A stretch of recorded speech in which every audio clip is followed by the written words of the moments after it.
Perdu, ou plutôt caché, dans un fourré derrière une fenêtre, il rit, l'enfant son, faiseur de bêtises et de miracles minuscules. Je le vois courir et j'entends sa voix me dire « Hé, grand frère, souviens-toi de moi !»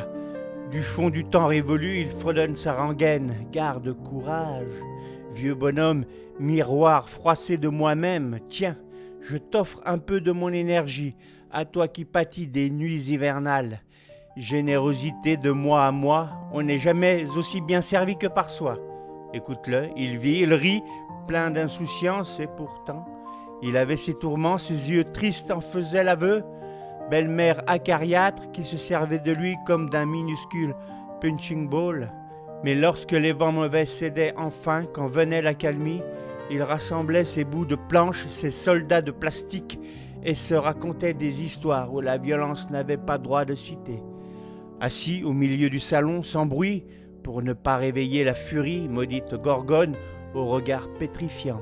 À mon tour, depuis ces années dépassées, j'aimerais lui dire « Salut !»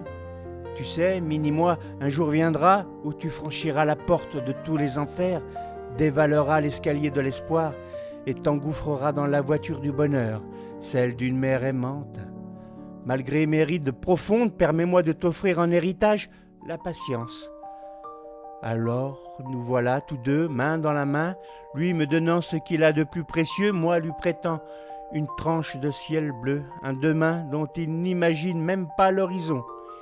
Il est le moi d'hier, je suis lui, à travers le temps. Adieu, cher enfant, je reviendrai la nuit dans ton pays d'imaginaire. Pour l'heure, il se fait tard. Au plaisir de te revoir, petit morceau de moi, minuscule fragment d'amour, mince quartier d'espoir.